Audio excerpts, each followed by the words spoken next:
Go. Hello, everybody. Welcome to another episode of Hit Confirm. I am one half of this combo, Casey, joined by my co-host, Coach. Hey, what up, everybody? Man. So, Casey, it's good to be with you, talk to you again. There's a lot of Yeah, stuff going on in the world. there A is. lot of important stuff going on in the world. So I know you guys maybe not be wanting to tune in this much, but hopefully you guys give us a listen. But Yeah, hopefully everything's all right with all y'all, and I hope some important changes happen. keep fighting the good fight, you know, Yeah. Well. and be safe, please, because with all the stuff that's going out there, COVID-19 is still lingering around. So please, everybody, be safe. Yeah. Be smart, but we got to do things for the better. Got to come together. I'm gonna use that as the cheesy segue. So today we got ourselves a guest, SirRetro he's from my community here in Middle Georgia. He started the tournament scene. He got it going again, and he started bringing people together who hadn't been together in a long time. A lot of new people. So I'm gonna give you the floor, sir. Go ahead and give yourself a quick introduction, and then we'll just roll through it. Hey, howdy everyone. How's it going? For those who don't know, I'm SirRetro. One of the head tournament organizers of the Middle Georgia fighting game community in Middle Georgia. Of course, things involving it's like Macon, Warner Robins, and a few other places around here. Of course, I've been a gamer since I was 2 years old. Sonic 2 and Sega Genesis was my main game, and then branching off to eventually fighting games with Street Fighter 2 of Sega Genesis, and from then on, got more into fighting games for years, from Smash Brothers to Power Stone to Tekken, and played a lot of variety of stuff growing up. And of course, over the course of years in college, it wasn't until I got involved with the FGC stuff and learned what all that was about. Thanks to Marvel 3 and Street Fighter 4. And since then, I kind of branch off into various games. So here I am at this point now, trying to run fighting game tournaments, or on occasion online tournaments now, trying to bring the community together. Man, that you have like. I'm always so happy to know that other people started off with a Sega Genesis, but also you started off with Sonic and Street Fighter 2, just like me. Oh yeah, oh man, I was like spoiled with that. It was Sonic 2, yeah, Sonic 2 like specifically. It was like all the twos that I had. Never the first games. I never played them until like years later. So you Hey, said, got the quite. yeah. Oh yeah, yeah. I blame my parents. Now I visited the Macon tournament once, soon as I came back from Cali, Oh and okay. it was really interesting to me because the last time I went to Macon was for the Sakura Festival, Okay. and that's for those who don't know what that is. That was the Cherry Blossom Festival that they host down in Macon, Georgia. I didn't realize how big that was until like I saw like jets fly over the parade. So I was like, whoa. But yeah, Macon surprised me in terms of like how big the scene really was or is. Yeah, man, it's actually crazy because well, I'll talk about the pre-reboot, pre-Sir Retro era from my perspective. So back when Street Fighter 4 was fledgling, and you had all these scenes like in Augusta, Columbus, Savannah, and then our hub was Atlanta, right? And so we go to the revivals and stuff like that. But in our own town, there'll be a tournament now and then, like in comic shops and whatnot. And then usually what would happen is the Warner Robins crew, aka the Ujo, we would go through, we would win, and then they wouldn't want to play with us anymore. Or when they would see us, they'd be like, "Oh, man, it's them," because we played all the time, we traveled, so we had a good deal of edge over the average player that was around here at the time. And there's still some of those guys around, and they've definitely leveled up. But yeah, so like there was a big tournament drought here in Macon, so you just see them here and there. But like we kind of made it so they didn't really want to play it, and it kind of changed as Street Fighter 5. I know there was a tournaments at prime time. I thought that's where I actually met Ricardo before he was in the reboot crew. But um, yeah, so I'll turn the floor over to Kirk. Like, tell me, like, when you first, like, I'm gonna start having hosting stuff in Macon. What was around you? What did you have? Like, how big was it, and did you expect it to grow as much? So fun fact, prior to being involved with Reboot, and even with Primetime a little bit, I actually at my Mercer University while I was attending there as a student, I actually helped found the Mercer Video Game Club there, and that's what I said at the time that's why I started learning more about the FGC because originally the game that was big at the time, of course around 2008 so forth was Super Smash Bros. Brawl, and of course it was a big competition for that. So that's how we kind of started the club with that game, and branching off to years later when Marvel vs. Capcom 3 came out and Street Fighter 4 and whatnot. Then I started hearing about the concept of competitions through Justin.tv, and that's when I discovered the concept of like streaming tournaments and so forth, and that it was like, oh, there's actually some heavy competition for this. So it was a thing I learned. That's what I started learning about. Peaceful J. Started learning about who Justin Wong is, Chris G. This variety of players and so forth.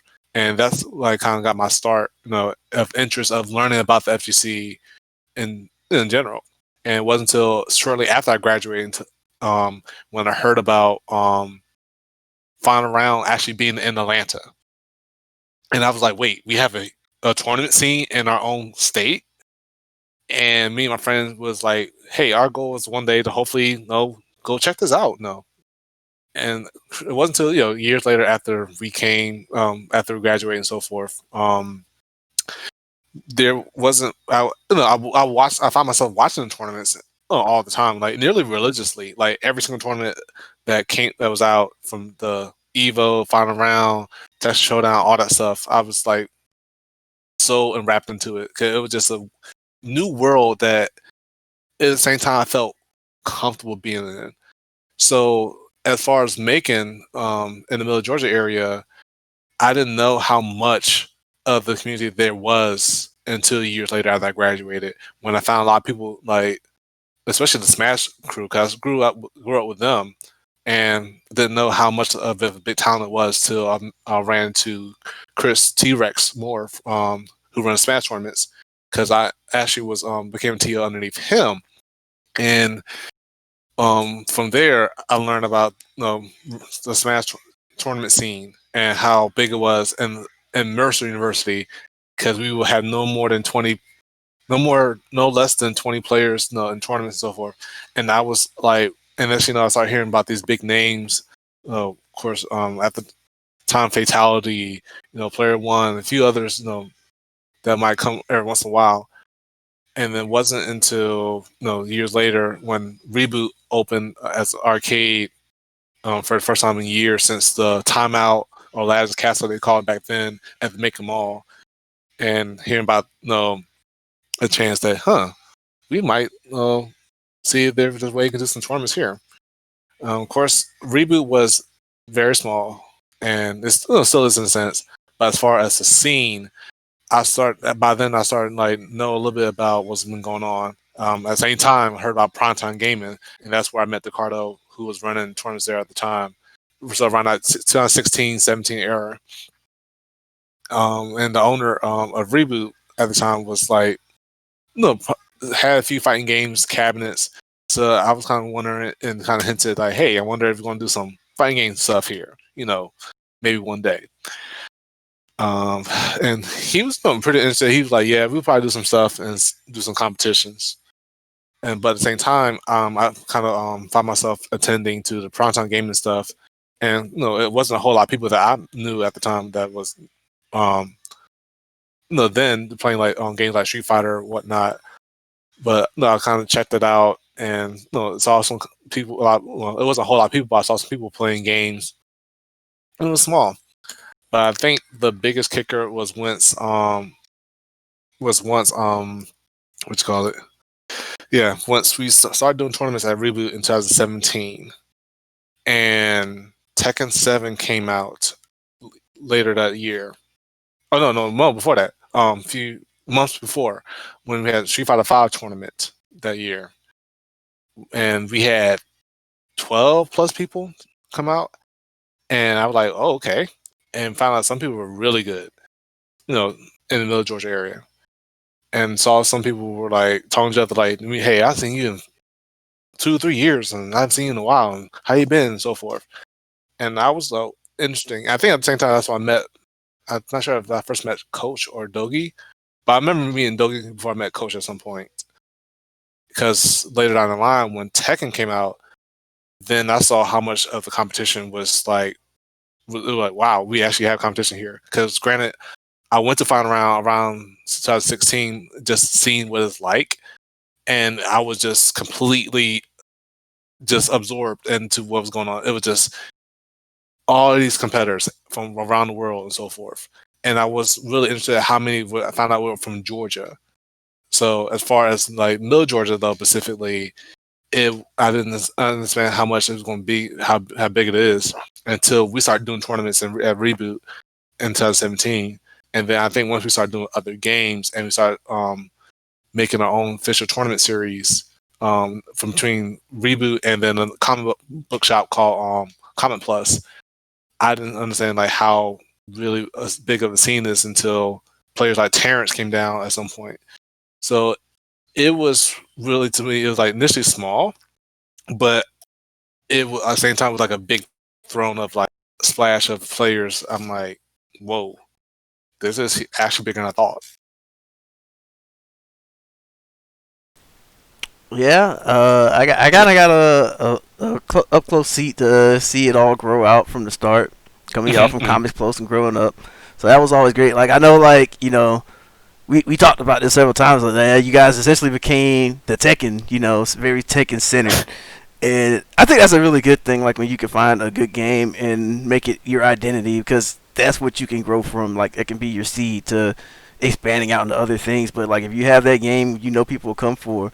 You never have to really worry about everything. That's how I see it Right. anyway. It also gives security on support. Oh yeah.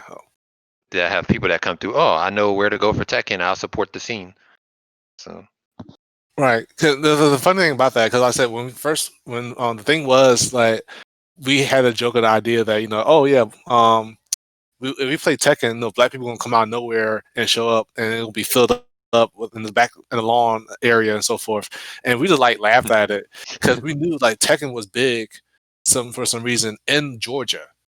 Like, because we actually saw some of the Tekken 6 and Tekken Tag 2 tournaments. We watching those like years prior. Prior to this happening. So when Tekken 7 came out, we were like, yeah, man, you put some Tekken in, black people come out of nowhere.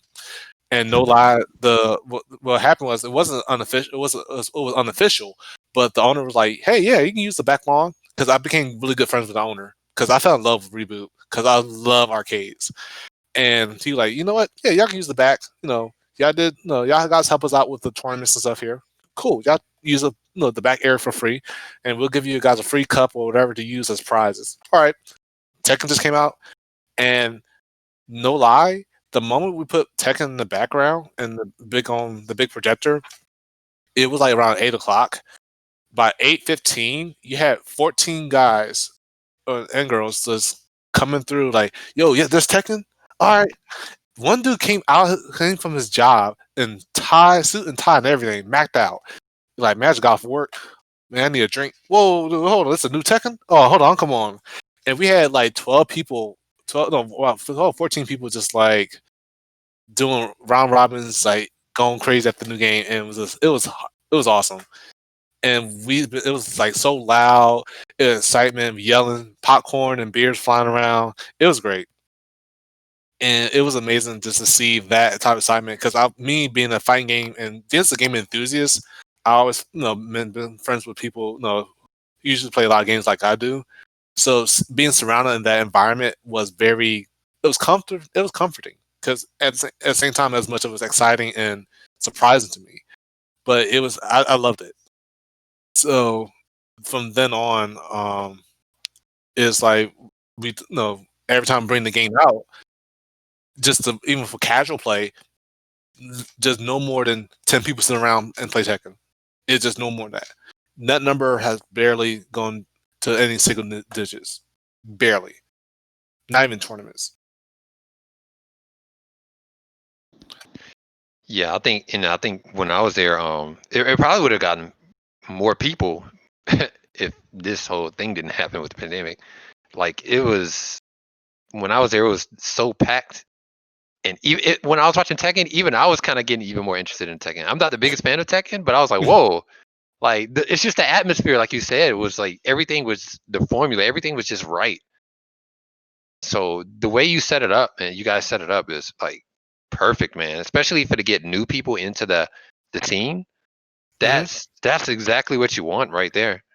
Right, and the funny you say that too, because it's like the fact that that game is specific to me. I really, the reason I still kind of pay more attention to it and still mess around with it and try to invest into it as much as I can, because at the time one of the employees of Reboot, um named Tony, they call him Tekken Tony or Benjamin LD, and for that reason, he never played fight games before. He played shooters. And every single time he came over and had to work, we all had Tekken. And it would be 10 of us playing all the time. One day, when he was on his break, he was like, hey man, I'll try this Tekken game out. I'm gonna try it out, see what this is. And then he got into it and we played some games. He like, all right. No, he didn't know what he was doing. He was like mashing buttons, pressing buttons. We gave him a little of the basics. Like, all right, that's kind of cool. That's some combo stuff, that's some juggle, whatever. All right. He picked Lucky Chloe, to everyone's dismay initially. And it was great. Because at the time, I think that character was considered like very low tier, like not even usable at times. At least by some of the guys in our scene. And it was interesting just to pick her and just mess around with her. And then the thing is, like, each week he came over, he started to play more and wanted to play more. And the thing is, we didn't really even teach him anything else about the game. It's just like he just wanted to play more of it, because everyone was playing it. So he kept playing more, and he kept playing more. And it got to a point where then he was trying to learn combos and learn certain things. So I was like, by then I had knowledge about what's going on with the FGC and whatnot, and the knowledge of like Pulp Chop and the Tekken players at the time. I was like, hey man, well, if you want to see what's going on with this, there's the players that play these characters or use this and use that, check these videos out, and try and see what's going on. And he's like, all right, cool. I might check it out. I mean, because granted, he never even had a PS4 at all. He would just come over to when Reboot was open or he had to work and come over and play. And it got to a point where then he just started beating some of the other players in our scene in the casual play. And he started doing some combos and he started winning. And I was like, okay, all right, cool. Like, he makes some progress. Cool. So the videos I sent him, okay, he watched it. Next you know, you're like, yo, man, hey, I watched that video that did this and did that. So I wonder what that means and what does 1, 2, 3, 4 means, or this mean, that means. I'm like, that's some technical stuff we gotta teach you, we gotta tell you. So this means this and that button, and so forth. So I tell him more about the terms and so forth. And it got to a point, where, because he's also was known to have a big mouth and he like to talk a lot of trash. So once he started winning, it kind of gave him that ego boost a bit. And like, yeah, you want to catch his hands down? Catch his hands? And it was like just more playfully and so forth. And it was interesting to see that progress.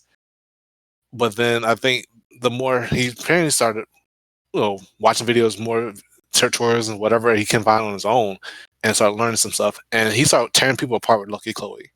Like, he still has a problem with some really good guys like Shelton or aka Horror and Cyblade, but he's still like played regardless. Like, he was determined. He kept going in. And it wasn't until he decided to start talking more trash, start studying more, and then he's like, hey, so this thing called frame data and this and that, which I personally didn't understand too much about at the time. But I was shocked to hear him say stuff like that, where he just had no idea about the game to just talking about more technical stuff because what I just gave him. He started learning, and next you know, he started talking trash, and he started beating people because more consistently. So people was like getting a little upset, and he started talking trash to the point where then he started challenging people to exhibitions. Ooh.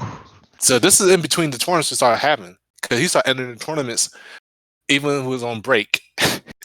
That's how dedicated he was. And even to the point where at one point he asked me for an entire month, could he have me leave my PlayStation with him at the arcade so he can practice.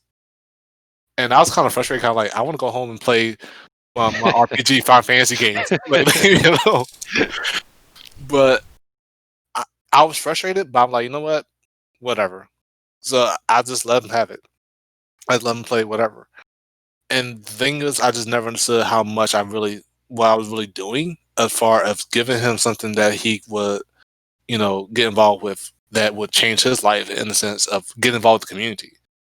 So eventually he started talking trash, started challenging people to a money match, had this big challenge against Domo Chaos, or Domo, they call him. He lost 7-2. And I recorded, I wish I had that, the video for that because I messed up the recording.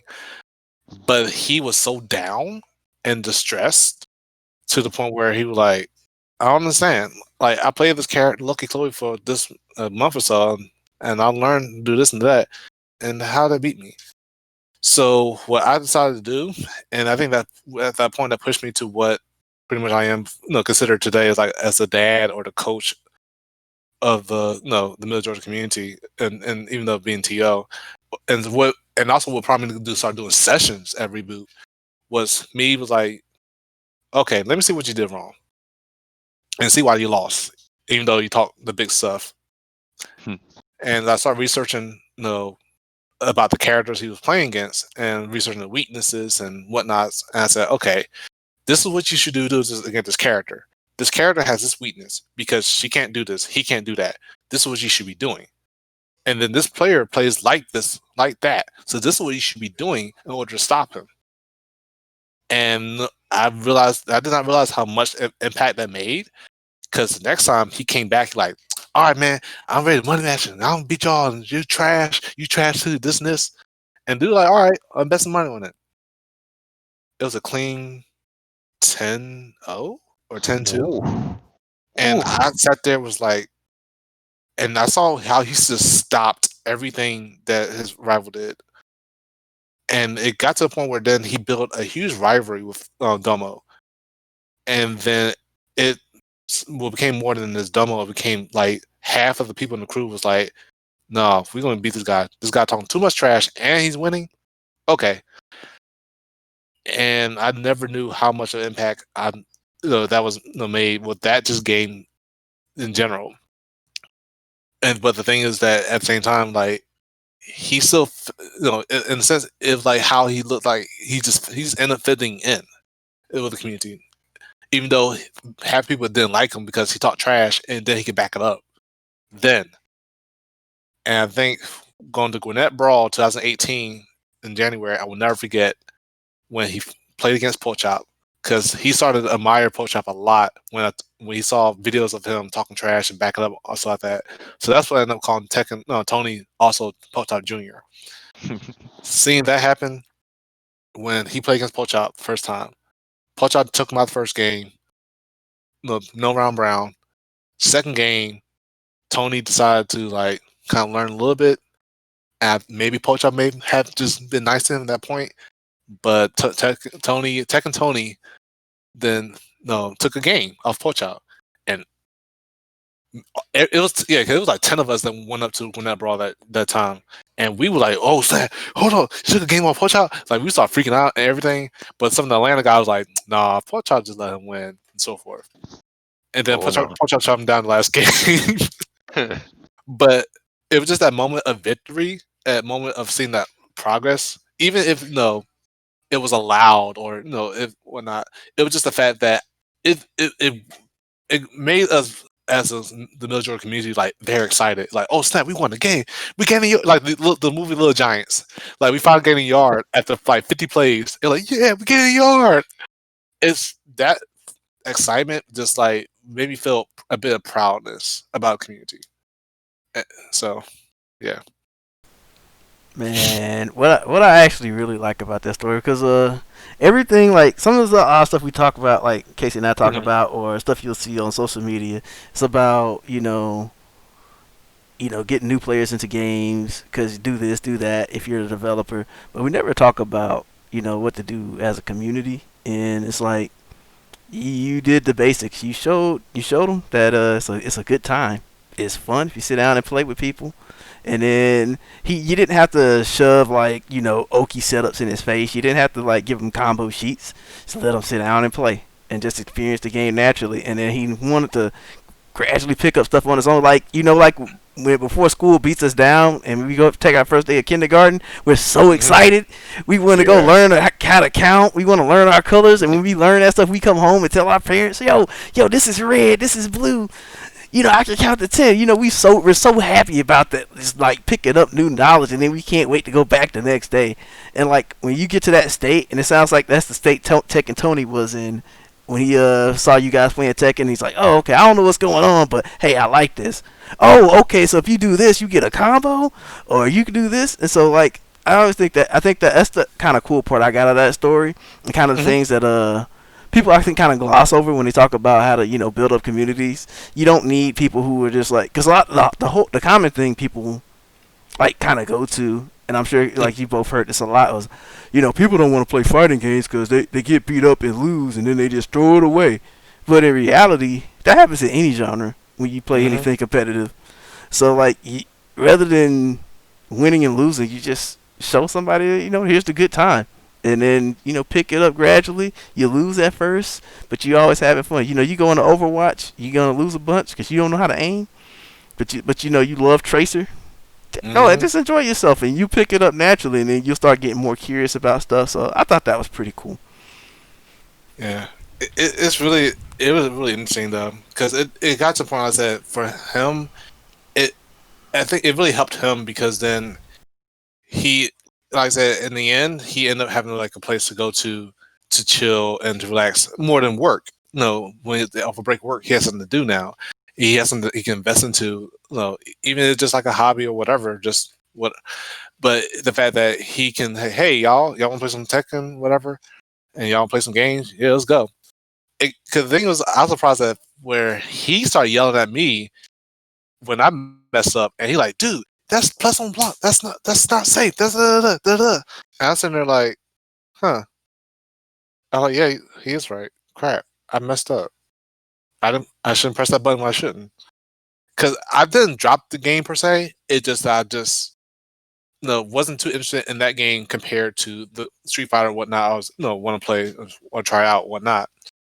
But seeing him putting so much investment into it after what was given to him really did prompt me to like, all right, guess I gotta learn this game a little bit more because I think I need to try to show him who's still the master, quote unquote.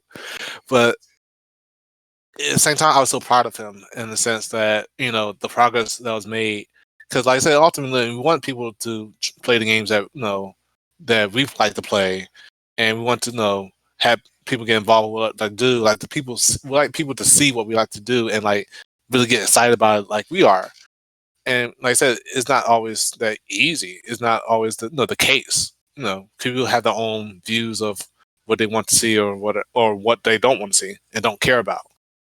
So with the fact that getting someone involved in the community, it depends ultimately on that person, and it depends on how you present it.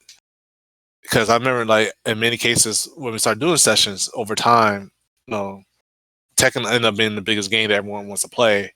And I remember I used to get like a little agitated at times myself. I'm like, I want to play. Well, what about Third Strike? Now I'll play some Tekken. What about Blaze Blue? Now I'll play some Tekken. Hey, this game came out. Now I'll play some Tekken. And it was where I think I was trying to push, my own agenda or things of what want to be presented, because I want to see like a variety of things versus just the same thing over and over and over. And I've learned that though that couldn't be the case. I can't force that of if you want someone to be involved or be part of something, you can't just shove them and put them in, like you said, in a situation they don't feel comfortable, because then it makes them feel uncomfortable and pushing them out rather. So it was just where I'm learning that as far as community is like, you give them something, if they like it, it's fine. If they don't, they don't. But you either way, you start being accepting of what they like, what they don't like, and say, hey, well, and if they say, hey, why about if you show us some little bit of Street Fighter? I might play that. I'm like, all right, cool. Well, we have that. We might have that. It's same time. Learn to be inclusive and learn to being like active, listening to some of the needs or and so forth. And you can't fulfill everyone's needs, but if you understand that what they're looking into, you try to do the best you can, and sometimes it works out, sometimes it doesn't. But I think that concept of at least understanding, is one part of like how to connect communities, or people into communities or whatnot, or multiple communities together, is understanding and respecting that. So I think that's the most important part. You lay something on the floor for them to play around with, and so that way they can so that way like you don't break any like relationships or make anything awkward for them and you. And you can also, like you said, you can still introduce like new things.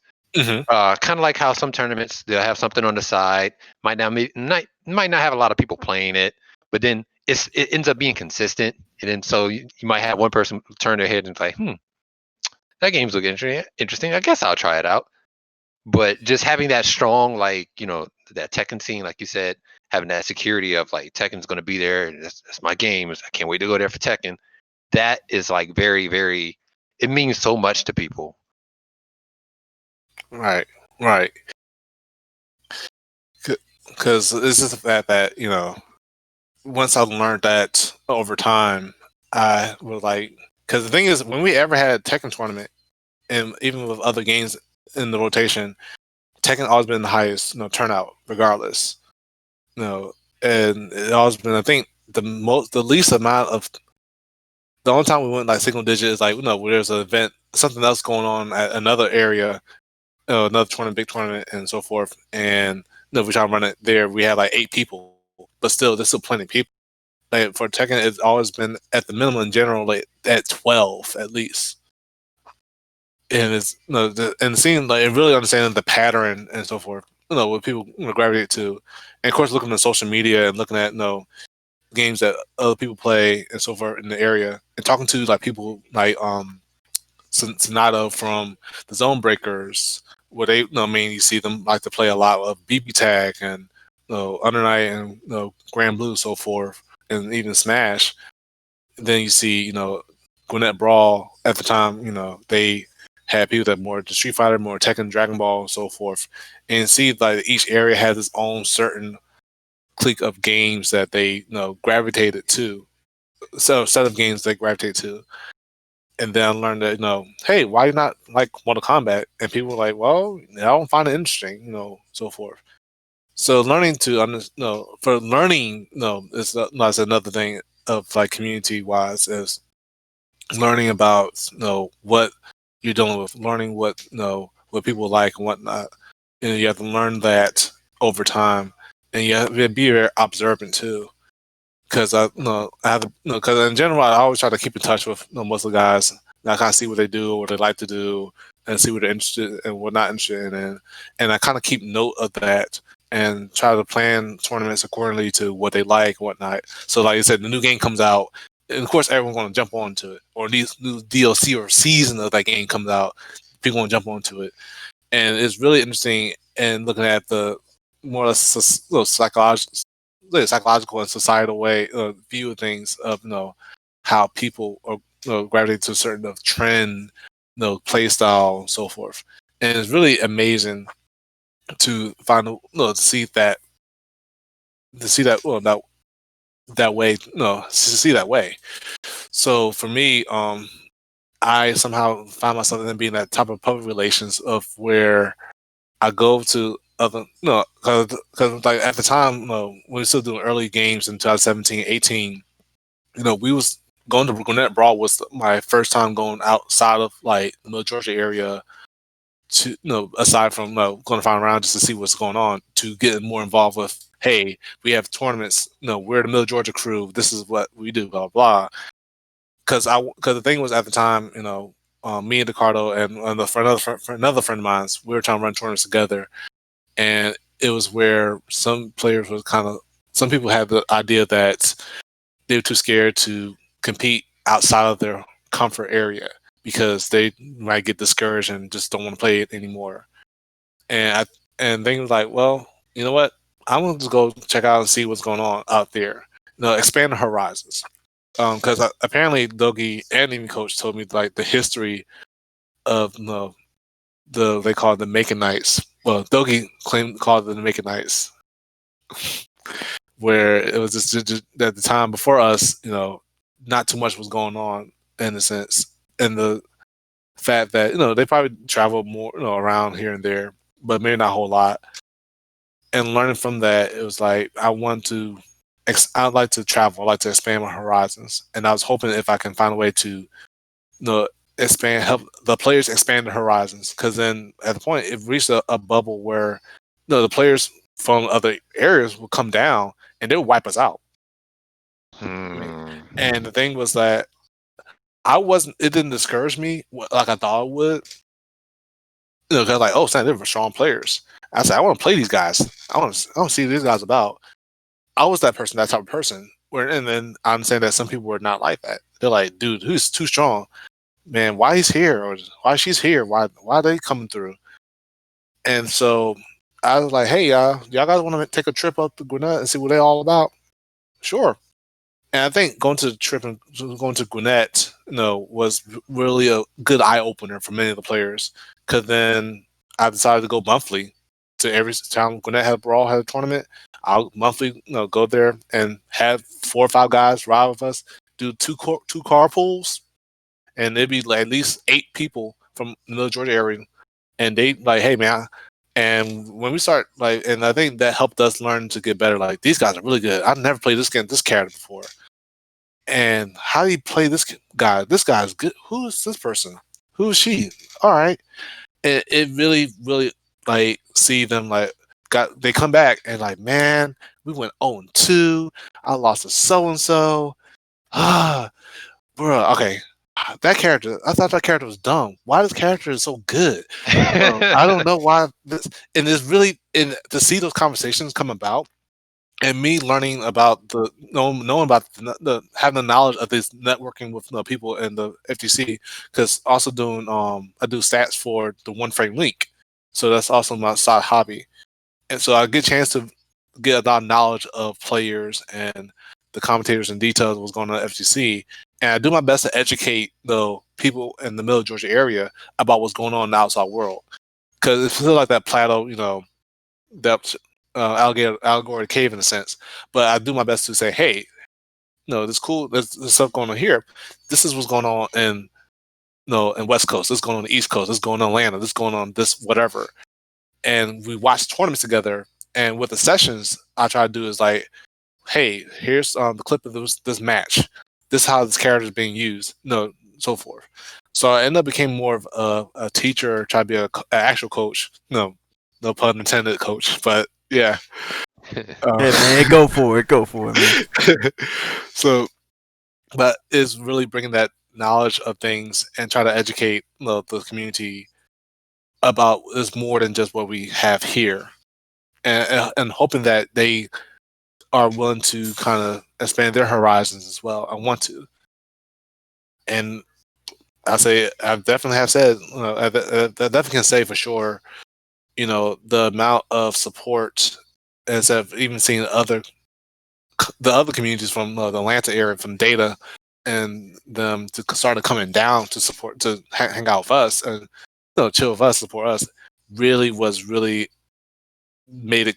What I really like most about it, to say, hey, y'all guys been coming up to our place all the time. We come down here and help y'all. What's going on? And then rather than just beating us and leaving us, they say, hey, yo, man, let's eat some pizza, let's play some games, or let's chill. All right, man. You see that matchup right here? This is what you do. And they start educating our players. And it's really was like that fellowship moment that I like. I really love it. That's pretty much my favorite part about what I like what been done in the community. And I kind of push for that a lot. You're moving. That data is really good for that. I remember when I was kind of like right before I was about to graduate college. Mhm. I was starting to travel a little bit more to like different areas in Georgia to see what certain tournaments was going on, and data was like always there. And I thought I think that's like the right formula for or any like scene, right? So to have like that core, like everybody traveling, but at the same time still having the same like core people traveling around, helping each other out, make sure we all educate each other, and then after all is said and done, it's not just about games. You might find friends out of this. So like you go eat, have fun. Even better, the people in the area might tell you, "Hey, look, this is the spot like we like to go to. Check it out. You might find like your new favorite restaurant." So I, like you said, like I really love that fellowship, that part about the FGC too. Yeah. Man, you really love that Mexican restaurant I took you to, huh? When I was saying that, I was thinking about it. I'm not even gonna lie. Oh my gosh. I mean, yeah, that's actually a pretty good point because, like, I think about it, right? If I had not joined the fighting game community, I would like. There's people from Alabama, South Carolina, Tennessee that I talk to on a regular basis, right? And that would never have happened if I hadn't joined the FGC. And there's like people from around the states from when I was actually traveling playing Guilty Gear, people from like Chicago and whatnot that I don't talk to as much, but they're there. I communicated with them, and then when I saw them at an event, like, oh hey, what's up? How you been? So that's pretty cool that you can start getting like a wide range of friends and acquaintances that you would have never ever had otherwise. From different walks of life, different religions, different different genders, different nations, languages, background, whatever. And it's like that's one of the coolest parts about it. It makes you, if you're open minded, it makes you more, I guess have more empathy as a person. It just helps you grow in general. And I imagine like running a community helped you do a lot because like you had to deal with people who were probably easy to deal with and talk to, and people who probably were not so easy to deal with and talk to. And so like you gotta start be I guess you gotta be flexible and be able to have to deal with all types of people to be in the position you were. Cause like you were talking about all this, but one thing you never really explicitly mentioned, but like something I know is that you became kind of the leader and people kind of looked to for direction. Like you were the head of it all, and so like I know at one point you told me it's like yeah ever since I started doing this I feel like I've gotten leadership skills that I would have just never had otherwise. Yeah, no doubt about it. Because now is where I'm glad that skill set has grown as well. Because the thing about it is like, and just the progress is that where and like in Casey said earlier that the people of all walks of life start coming through. I'll never forget it for like I said, Leon, who or Fabulous Leon, like a Soul Calibur guy, a number one Soul Calibur connoisseur in the area. He basically, well, I say behind Black Star, because Black Star, no, No, but like we ain't talk about angry ass Black Star. We gonna talk about Leon. yeah, but no, but I said shout out to Black Star though. But yeah, That's about Leon, he really like pretty much found a home, I say, in the community through through the gaming. I know like the main thing he was waiting for was Soul Calibur 6, to eventually come out. But even beforehand, the fact that he saw us sitting around playing games, fighting games, and so forth in general, it just probably was like something like because he grew up with some of the guys he knew, way back, during the primetime gaming and stuff like that, and then seeing him now, getting more involved to the point like where he ended up, getting his own group of people to play Soul Calibur with. and to see that where he was not only able to be part of the more involved in the community, but then managed to reach out and bring more people in. It really was amazing effect of more like a domino effect of doing that. And I have to definitely say it has grown. I can't. I'm not sure how much. And even if we get players from outside of the military area, not even born or whatnot, they just come through and say, move out, move in, and so forth. It has grown, and people, like I say, we didn't expect to do so. And I like how a much of they still they keep the concept of community.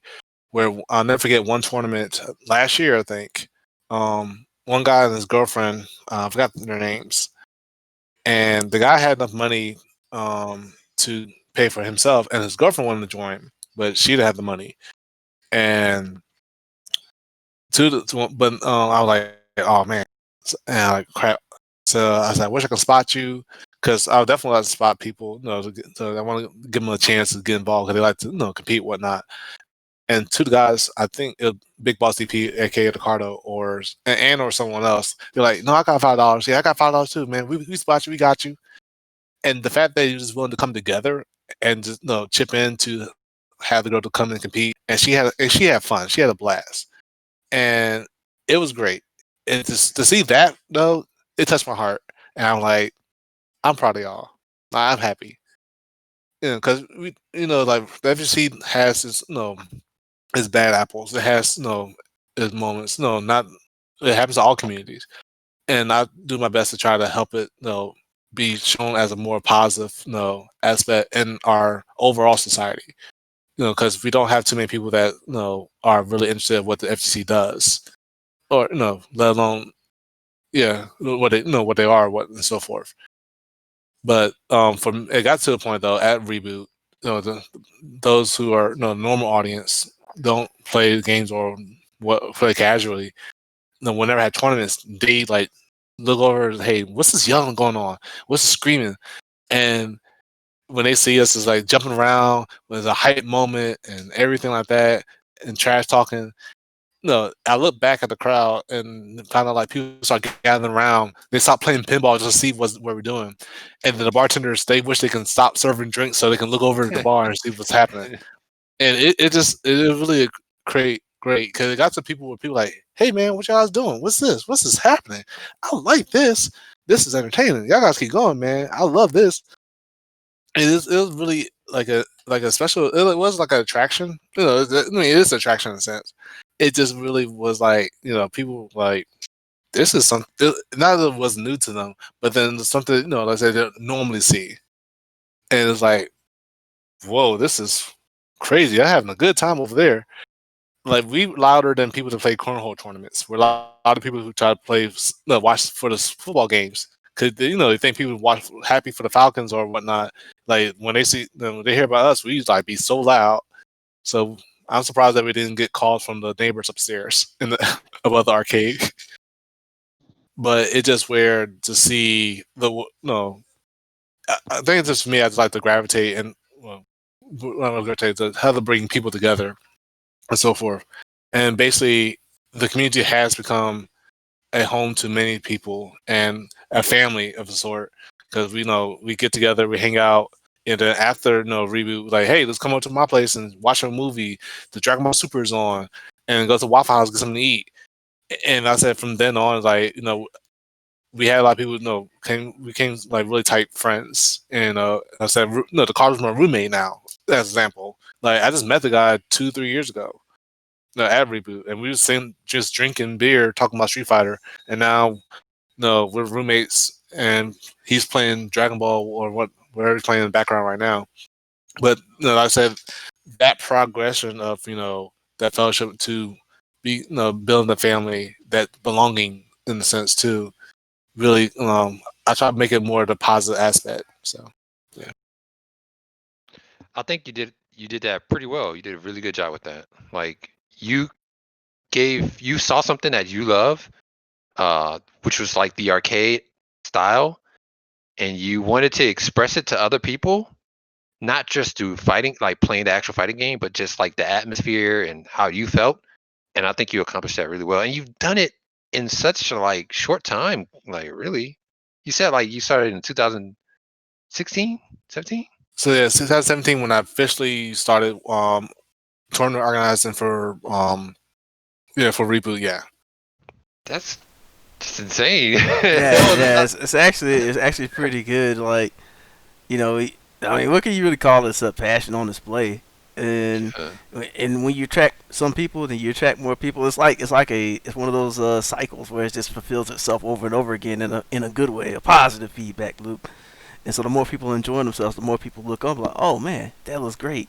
And so like, yeah, it's a really good that you built it, and you know, like, not to take away from your accomplishment, but it's like you also had like the support of the bar and like a really good location where people can walk through. So like it just all came together to something like almost magical. So Oh. and I know you, Oh yeah. of all people, like I didn't mention this earlier, but I was thinking like a lot of times when you were talking, like, this is the downtown man. Case, I don't know if you know, but everyone in downtown making knows this dude. You can walk in any restaurant and be like, there's retro. That's awesome. Yeah, everybody knows it. Like the bar just love him. Random people come in, they love this dude. He's so social, and he connects people together even without the FGC. So like, I feel like it was just kind of a matter that he brought all these people together. So it's definitely cool the way you brought the community together, and you focused on not just on being better players, but just connecting and going to events and getting to know one another. Because I'm pretty sure like a lot of those guys probably were not friends before the reboot started. Some of them probably became friends after. Yeah. No doubt about it.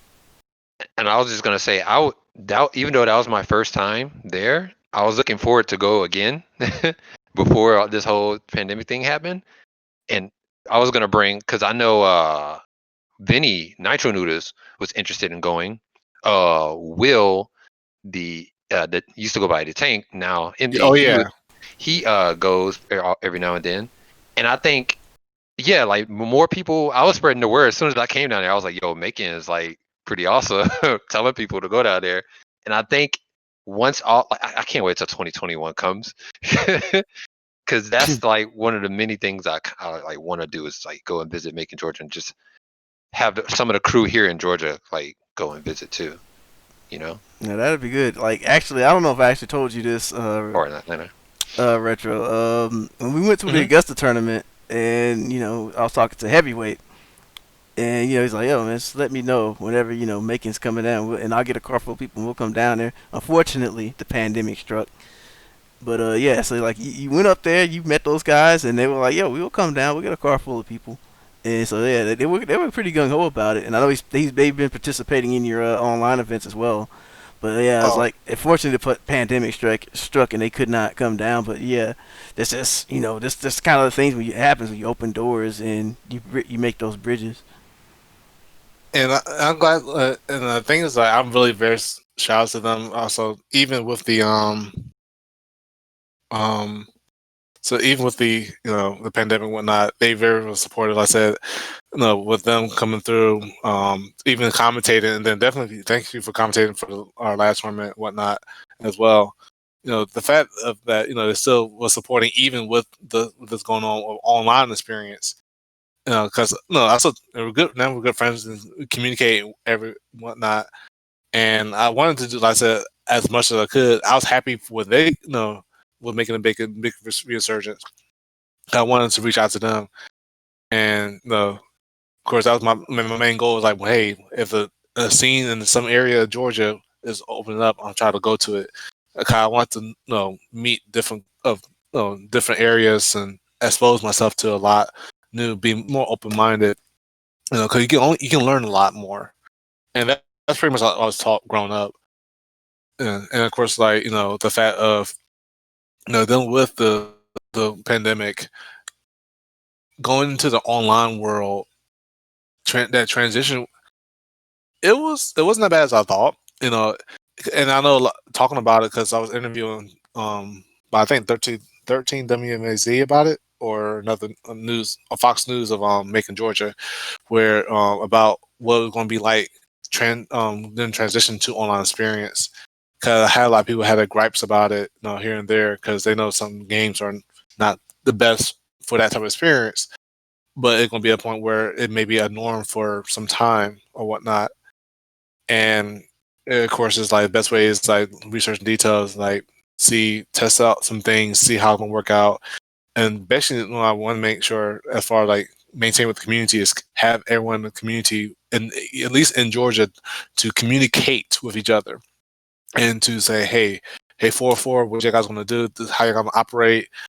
If you guys need some backup streaming, this is how we're gonna do it. Cool. Let me know how this game tests out. Here's some information. And hey, Augusta guys, y'all guys gonna do this often? Cool. You done zone breakers? Y'all guys got this? Y'all gonna do what games you're gonna do? And because we have been talking constantly, during the whole scenario, regarding the pandemic. Basically keeping that communication and the alive within between the communities. And I know many of our players are like looking forward, excited, like I said, to at least next year, or at least locals as soon as possible. But at the same time, it's like for now, being do what we can to maintain that communication, maintain that unity, that fellowship, that we don't lose track of that, so that when things go back to hopefully back to normal, it won't be like, well, yeah, I don't feel like doing this anymore. Like, y'all guys haven't talked to anyone for a while, like so forth. I mean, granted, I know a lot of people are excited to see each other again in person, especially. Yeah, I think, and I saw that too. The other side of things, where people are like, "Man, I never knew what it was like to I now regret I now regret thinking that locals were kind of boring and this kind of sucks type of thing. Whatever. I miss locals, man. I miss the good times, and I miss hanging out. I miss y'all so much." And so you see that both sides of things, and it's like basically just now I'm trying to do my best to kind of communicate and try to bring it together, in this time. Use technology the best way possible to do so. That's what's up, man. Yeah, like keeping everyone talking together is what's probably going to be best for when things start rolling again. But yeah, I know a lot of people are just kind of dying to get back out there. Even I, who wasn't really competing, still like to roll out every once in a while and push some buttons. So yeah, it's like the fact that you can't do it anymore. It is kind of bad. But yeah, hopefully things clear up and we out to roll out there. Oh yeah. So I said, as far as like, that's why I know the main talk was basically about how to bring people together, and connect. And I realized that's kind of like my main gifts or goals. And of course, the thing was that apparently it'll be a process where we're looking at trying to have an esports type of organization here, and I'm looking at ways to to connect that together, because that's also another thing, is where some people have some certain ways about esports, and me more or less been maybe on both sides, is or seeing how they operate, and talking to people and looking at events and how things are operated and so forth. It gives me a ways to like just give me I have to look at the outside. I have to be at the outside looking in and see what everything is. So the theory about what I discussed, 'cause I had a meeting with some people who are interested in trying to do this esports team, and they don't know what it's like, what the FGC is like, or the Smash community is like. It's where I started realizing of how small we are in the whole picture. And I've looked at it in a way where it's a circle, and we have multiple layers. At the core of being the most vocal, maybe, and most like proud and everything, is probably the FGC. A little around that is probably the Smash community. Because you reach out to a more general audience than we do, maybe. Then you have those who are into gaming, or competitive gaming, maybe. Those into casual gaming, and then those who don't care about games, and out of later. So it's like FGC, Smash, kind of competitive gaming ish, to casual gaming or whatnot, maybe to touch the game too, and then outside to no games at all. And it all been that case of we always been that small group that trying to want the whole world to see what we do. Like, we would like to have an event in the esports organization one day to have, your auntie, your dog, your cat, your grandma, your lost long cousin on your daddy's side to come out to see what's all about, and they don't know what a look a thing or two about pressing the button. And it's like how we can work a way to for that core to go through these layers to reach out to having the people who are into the games, who don't care about games, whatever, to tune into a little bit to see. All right, because actually what I've been doing lately, and I talked to some. I realized, like I said, since I've been knowing around downtown, I try to use that advantage. Like, hey, we started doing online tournaments. We started doing this game and stuff. Because one of the guys, who work at a restaurant, he, he don't care too much about games, but he like, dude, when you gonna start doing tournaments again, man? I miss that shit. I miss that, man. And I was like, you just let us know. We'll put it on the TV. And you know what? I just thought about that. Shortly after I started doing tournaments, had a bartender at another bar, Hummingbird, named Michael Bruner, who in fact is named Dice, who's a very well known to the OG Marvel 2 and Third Strike player. Very solid player. Yeah, you can ask Augusta people not about him, and they'll know. They know, yeah, they go way back. So he works at the bar a few blocks from Reboot, and I was like, hey, well, I'm just chilling. I have my games over here. I'm about to go home. He like, hey, you want to hang out here for a while? You can put your game on my TV, on the bar TV. And looking at the around, like the audience, people like not really, the scene that may not care. I'm like, all right. He like, dude, you use one of my TVs at the bar, and then surprisingly, the owner of the bar gave me permission, and so I put it up there. I play some games, some casual stuff, and people like, what's this? Hold on, what's going on? And it's like people of like older people, and they're like, people like, all right, well, there's hockey going on. All right, what game is this? And I'm like, I'm playing Final Fight, or I'm playing Street Fighter, I'm playing Super Mario Brothers, and all this type of stuff. And people were starting entertained by it.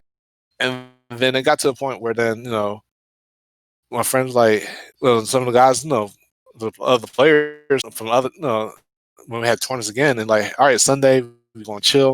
We gotta go get some drinks at the because Reboot closed down. Let's go to the Hummingbird. Go there, and like, hey, it's okay to set up our games on stage. No, because they watching the football game. Like, sure.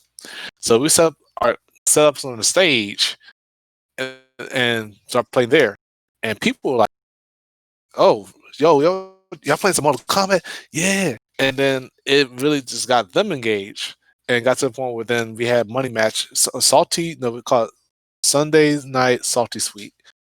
And it got to a point where people started betting money on players.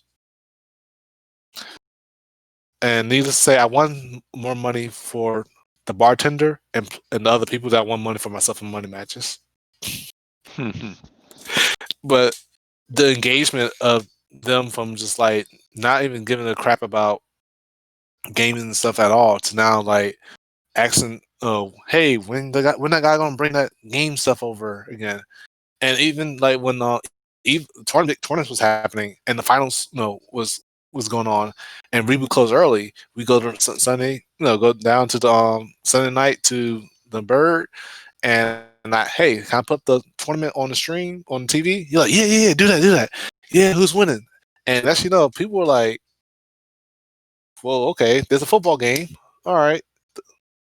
Whoa, what's this? Hey, what game is this, man? And especially when they found out that players from Georgia, they did like speed kicks or poach out, they're like, oh snap, yeah, Georgia, and they start cheering, and they start cheering, and they start getting mad when Georgia losing and everything, and I'm like, wow. And the owner, the owner of the place is like, dude, hey man, whatever you doing on Sunday, I like this, man. It get people to come to our bar and something to watch, something different. I liked it. And the security guy's like, man, I'm mad that I can't watch that stuff. I'm sitting all the way in the back. It really was interesting. So they actually be open up this Sunday, so I might try to see if I swing by there. Cool. But it was just basically, I'm basically working a way to connect and get people involved and interested. And now I'm just trying to break that through those layers. So, Well, I think you're on the right path, man. Like, gaming is going through this whole like transition in like it's weird revolutionary phase or whatever, where everything is starting to become more commercialized, more exposed to to people who the casual people and the people who don't care about gaming.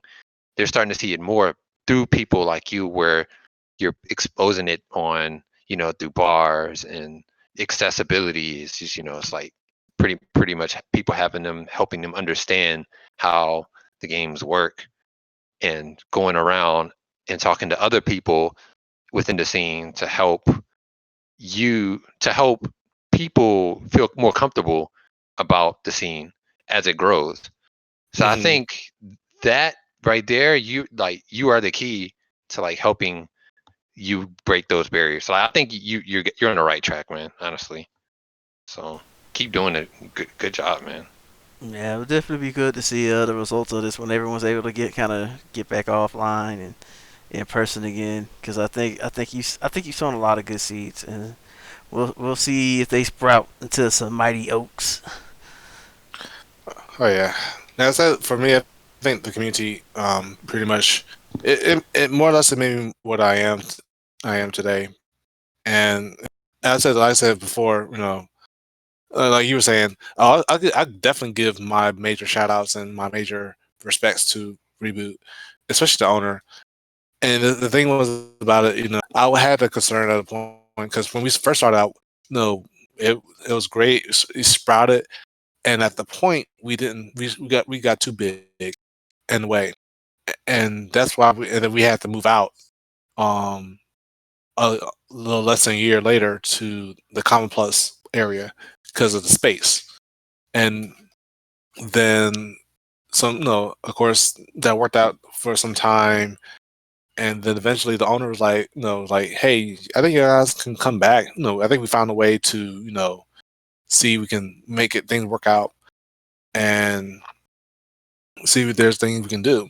So I'm like, all right, well, if there's a way we can try to, change things around, what rules you will follow. You're like, all right, you know what? Well, here's the thing. You can use this area and at no charge. And he was like, and also, y'all guys, the funds can go to y'all, whatever y'all need. It basically helps, it helps, helps y'all guys. I want y'all guys to prosper from this. I want y'all guys to do well from this because y'all guys been bringing out a bunch of people and people got excited and like what they see. And this amount of talent I like, it's good for the bar. I want to help y'all guys out. So that from of course that coming that our return in 2018 really like sparked off a lot of things, and a lot of people were happy about it. And of course, with the new setups and new way we do our tournament stuff, which y'all see up to this recent point, that's how I've been operating, and we've been always focused on trying to improve to make the experience better every time. Whether like, hey, we gotta make sure that the brackets run well, make sure people know who we are, to make sure that people are familiar with us, so they don't be intimidated or confused or whatnot. So when it comes reporting matches and so forth, and of course, like, hey, okay, so what game you're familiar with, so that way we don't have the wrong person, running the wrong game or all that type of stuff. And we, work on a lot of improvements. It was a learning curve for us to develop over time, and it took a lot. It took a lot of effort. It took meetings because we ended up starting having meetings and just start have discussions and making sure that, hey, what went right, what went wrong, what we need to educate, why we need to run brackets like this, why we have to do like this, how the payouts go. This it's so much that we, and much of what I can learn and from watching the big tournaments, seeing like, and then even local tournaments and watching Gwinnett brawls like that. I took notes and put in details and try to explain the best I can, and then if I couldn't, I try to bring in someone who know better than I do to explain better. No, because I said because I don't always want. I know that I realized that I didn't know everything. I know the best of my ability, but I didn't know everything. So that, in the sense, I wanted because I wanted to make sure that whenever you come in, you have a great time, you be happy, you want to play games, have fun. I'll definitely like to see some hot competition, and of course, and that's personally me. But if you don't, if you're not going to do your best, or you just want to have fun or do whatever you want, perfectly fine. We want you to be welcoming, regardless of skill set, regardless, of religion, your gender, race, ethnicity, whatever. Then that's basically I learned over time. Because not everyone has the ability to have a place of belonging, and I want to make sure that the fighting community can be a positive place for it. That's what's up, man. A lot of lessons learned. And I will say this, man. There's no one I met that's more talented than you at taking feedback and criticism. Because it ain't easy to be told where you're going wrong, what you're not looking at. But you're one of the best at that, and I think that's been a big reason why you were able to grow. So I'm definitely proud to see where you ended up. Oh yeah, and definitely appreciate it. Yeah, I commend you, sir. SirRetro. SirRetro, yeah. So I guess that sounds like we hitting that we hitting that point where we've hit all our topics and we're winding down. I can hear it in your voices. So I'll ask the usual. So I'll ask Casey first. But what do you feel you took from this, and what would be your last words be, sir?